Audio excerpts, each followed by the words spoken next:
ঘটনাটা 2015 সালের। আমি তখন একটা হাসপাতালে অ্যাম্বুলেন্স চালাতাম, কিন্তু একদিন বৃষ্টির রাত হওয়ায় যারা অ্যাম্বুলেন্স চালাতেন তারা প্রত্যেকেই নিজ নিজ বাড়িতে চলে যান। আমার বাড়িটি ছিল হাসপাতাল থেকে কিছুটা দূরে। সবার মতো আমিও বাড়িতে গিয়ে ঘুমিয়ে পড়লাম। রাত প্রায় 12টা মতন বাজে। ঠিক তখনই হাসপাতাল থেকে ফোন আসে আমার কাছে। আমি তেমন কিছু না ভেবে দ্রুত চলে যাই হাসপাতালে। হাসপাতালে যাওয়ার পর আমাকে বলা হলো একটা লাশ নিয়ে যেতে হবে। মনে মনে ভাবলাম, এত রাতে লাশ নিয়ে যাওয়া কি ঠিক হবে?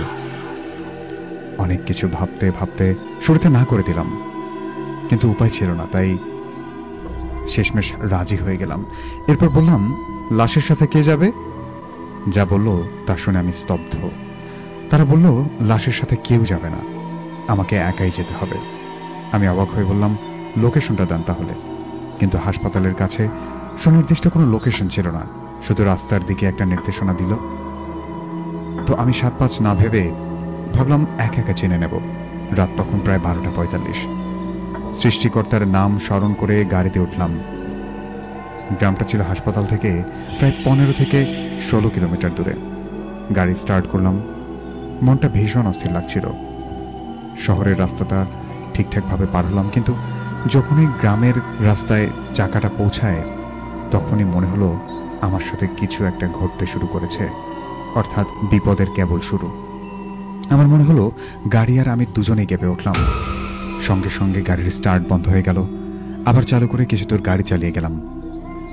হঠাৎ সামনে পড়লো একটা কবরস্থান। ভাবলাম, যাক, এটা পার হলেই বেঁচে যাব। কিন্তু কবরস্থানের কাছাকাছি আসতেই গাড়ির ভেতর থেকে এক অদ্ভুত চিৎকার শুনতে পেলাম। তাকিয়ে দেখি লাশটা যেন হাওয়ায় ভেসে আছে। ভয়ে আমার হৃদয়টা লাফাতে লাগলো। যত জোরে সম্ভব গাড়ি চালাতে লাগলাম। কিছুক্ষণ পরে একটা বাজার চোখে পড়ল। বাজারে কেবল কয়েকটা আলোই জ্বলছিল, কিন্তু কোনো মানুষজন ছিল না। আবার লাশটার দিকে তাকালাম। সবকিছু স্বাভাবিক দেখে কিছুটা সাহস পেলাম। একসময় সেই ঠিকানায় পৌঁছে গেলাম আমি, এবং গিয়ে দেখি সেই বাড়িতে কেউ নেই। ভয়ে ভয়ে একবার হর্ন দিলাম। একজন লোক বেরিয়ে এলো। মুখটা চাদরে ঢাকা, তাই চিনতে পারলাম না। ভয়ানক কণ্ঠে বলল, গাড়ির দরজাটা খুলে দিন। আমি গাড়ি থেকে নেমে দরজাটা খুললাম। লাশটা একা হাতে কাঁধে তুলে ফেললো। আমি বললাম, ধরে সাহায্য করব? লোকটা তখন আমাকে বললেন, না, লাগবে না। এরপর আমি ভাড়ার কথা বললাম। লোকটা বলল, ঘরে এসো। আমি কিছু না ভেবে তার পিছু পিছু ঘরে ঢুকে পড়লাম। ঘরে কোনো আলো নেই। আমি ফোন বের করে ফ্ল্যাশ লাইট জ্বালানোর চেষ্টা করলাম, কিন্তু লোকটা বিরক্ত হয়ে বলল, বন্ধ করুন। আমি জিজ্ঞাসা করলাম, কেন? ঘর তো অন্ধকার। সে রাগান্বিত কণ্ঠে বলল, যা বললাম তাই শোন। আমি ভয়ে ভয়ে সঙ্গে সঙ্গে ফ্ল্যাশটা বন্ধ করে দিলাম। চারিদিকে খেয়াল করতে মনে হলো এই ঘরে কেউ থাকে না। লোকটা অন্য ঘরে গিয়ে 1 কাপ চা আর 1 প্লেট কিছু নিয়ে এলো। চা হাতে নিয়ে প্লেটটা বিছানায় রাখলো। চায়ে 1 চুমুক দিতেই মনে হলো এটা রক্ত। আমি অবাক হয়ে জিজ্ঞাসা করলাম, কি এটা? কি খেতে দিয়েছেন আমাকে? লোকটা আমাকে বলল, এটাই তো আমাদের খাবার, মানুষের তাজা রক্ত। প্লেটের দিকে তাকিয়ে দেখি একটা মানুষের কাটা মাথা। আমি একটা বিকট চিৎকার দিয়ে দৌড়ে ঘর থেকে বেরিয়ে গেলাম। পেছনে তখনও শুনতে পাচ্ছি একটা বিকট হাসির শব্দ। আমি যত দ্রুত পারি গাড়িতে উঠলাম এবং গাড়ি স্টার্ট দেওয়ার চেষ্টা করলাম, কিন্তু গাড়ি স্টার্ট নিচ্ছে না। সামনে তাকিয়ে দেখি লোকটার হাতে কাটা মাথা নিয়ে আমার দিকে এগিয়ে আসছে। অবশেষে কয়েকবার চেষ্টার পর আমার গাড়িটা স্টার্ট নিল। আমি তখনই বাড়ির দিকে ছুটলাম। কবরস্থানের কাছে এসে দেখি লোকটা রাস্তার মাঝখানে দাঁড়িয়ে আছে। আমি গাড়ি না থামিয়ে সরাসরি তার উপর দিয়ে গাড়িটি চালিয়ে দিলাম। পেছনে তাকিয়ে দেখি লোকটা আর সেই লাশটা আমার গাড়িতে বসে আছে।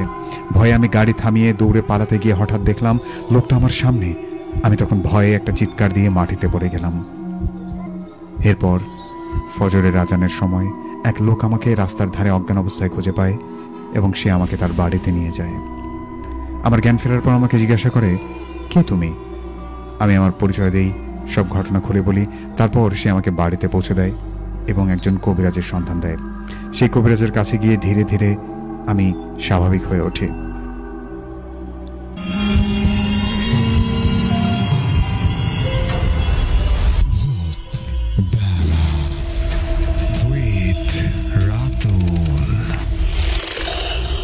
ভয়ের শুরু এখানে।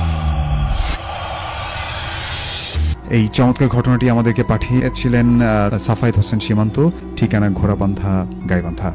আপনাকে অনেক অনেক ধন্যবাদ। এবং এরকম ঘটনা যদি আপনাদের কাছে থেকে থাকে আমাদেরকে মেইল করতে পারেন। আমাদের মেইল অ্যাড্রেসটি হচ্ছে bhoot.sarabala@gmail.com। এবং আপনি যদি চান আপনার ঘটনা আপনি নিজে এসে শেয়ার করতে চান আমাদের স্টুডিওতে, সেক্ষেত্রে আমাদেরকে ফোন করতে পারেন এই নাম্বারে 01713484465। আর যারা ফেসবুক লাইভে দেখছেন আমাদেরকে, ফেসবুক লাইভে আপনার কমেন্টের মাধ্যমে জানিয়ে দিতে পারেন যে আপনার কাছে ভৌতিক ঘটনা আছে, আপনি আমাদের স্টুডিওতে এসে ঘটনা শেয়ার করতে চান। আর যারা এই ধরনের ইমেলগুলো পছন্দ করেন তারা চাইলে আমাদের ইউটিউবে চ্যানেল সাবস্ক্রাইব করতে পারেন, ভূতবেলা উইথ আরজে রাতুল, অথবা আমাদের নাম লিখে সার্চ করলে আপনারা পেয়ে যাবেন এবং সেখানে ইমেলগুলো আপলোড করা আছে।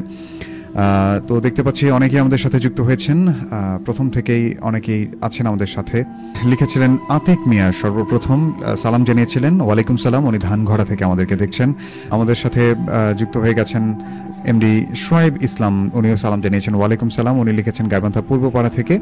খন্দকার মেহেদী হাসান মানু লিখেছিলেন আমাদেরকে, যুক্ত হয়ে গেলাম ঢাকা থেকে, শুরু থেকে শেষ পর্যন্ত সাথে আছে, থ্যাংক ইউ। আবিদ ভাই লিখেছিলেন আমাদেরকে, কেমন আছেন? ভালো আছি ভাই, আজকে অনেক ভয়ের কিছু শোনান লিখেছিলেন আমাদেরকে আতিক মিয়া। সাথে আছি বরিশাল থেকে জিল্লুর রহমান জিল্লু। আপনাকেও অনেক অনেক ধন্যবাদ, বরিশাল থেকে যুক্ত হয়েছেন। এবং আপনার কাছে রিকোয়েস্ট, যদি বরিশালের কোনো ভৌতিক ঘটনা আপনার জানা থাকে আমাদেরকে লিখে পাঠিয়ে দিতে পারেন। আমাদের মেইল অ্যাড্রেসটি হচ্ছে bhoot.sarabala@gmail.com। অবশ্যই আপনার নাম, ঠিকানা, ফোন নম্বরটি আগে লিখতে হবে। লিখেছেন আমাদেরকে আব্দুল্লাহ আল মামুন মিয়া, নারায়ণগঞ্জ থেকে। খন্দকার মেহেদী হাসান মানু লিখেছেন, ভাইয়া গত সপ্তাহে কোথায় ছিলেন? ভূতবেলায় আপনাকে মিস করেছি। আমি কারণটা কিছুক্ষণ আগে বলেছি। লিখেছেন আমাদেরকে মনির শেখ ভাই, যুক্ত হয়ে গেলাম তুলসীঘাট থেকে। হেমন্ত কুমার সাহা লিখেছেন, বর্দা আমার ইমেল পড়ে শোনালেন না। হেমন্ত কুমার সাহার ইমেলটি আমার কাছে আছে এবং আমি দ্বিতীয় মেইলে সেটি রেখেছি, সাথেই থাকবেন। এবং হেমন্ত কুমার সাহা, আপনার লেখা আমার খুব পছন্দের, অনেক অনেক ধন্যবাদ। আপনি মেইল পাঠিয়েছেন এবং ফেসবুকেও আমাদেরকে নক করেছেন। লিখেছেন আমাদেরকে শিহাব মিয়া, সালাম জানিয়েছিলেন। রেজওয়ান সাগর ভাই ছিলেন, রাতুল আজ অনেক সুন্দর লাগছে, আশা করি পুরোটা সময় উপভোগ্য হবে। রেজওয়ান সাগর ভাই ছিলেন সারাবেলার অ্যাসিস্ট্যান্ট প্রোগ্রাম প্রডিউসার।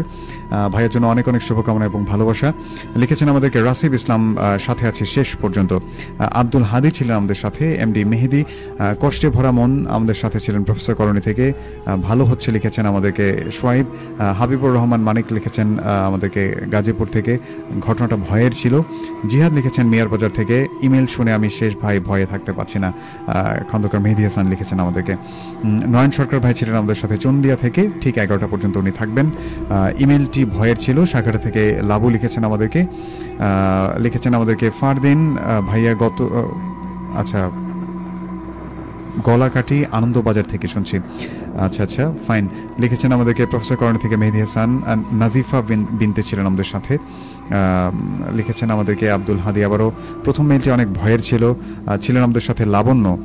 লিখেছেন আমাদেরকে তন্ময় ইসলাম মাজেদ, এত সকালে, আচ্ছা কাকে কি লিখেছেন বুঝলাম না।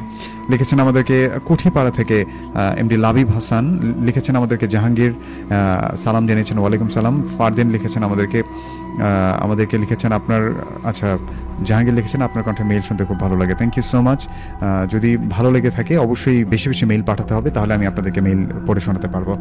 তো যারা যারা আমাদের সাথে যুক্ত ছিলেন অনেক অনেক ধন্যবাদ। আমি আসলে আর কথা বাড়তে চাই না, এবারে সরাসরি চলে যেতে চাই আমাদের স্টুডিওতে থাকা আজকের প্রথম অতিথি। আমরা তার কাছে তার নাম ঠিকানা শুনবো এবং তারপর শুনবো তার জীবনে ঘটে যাওয়া অথবা তার সংগ্রহের একটি ভয়ঙ্কর ঘটনা। ভাই আসসালামু আলাইকুম। জি আছি আলহামদুলিল্লাহ, আপনি কেমন আছেন? আমি ভালো আছি, আমার নাম আবির। জি, তো আবির ভাই, আমরা আজকে কোন ঘটনাটি শুনবো?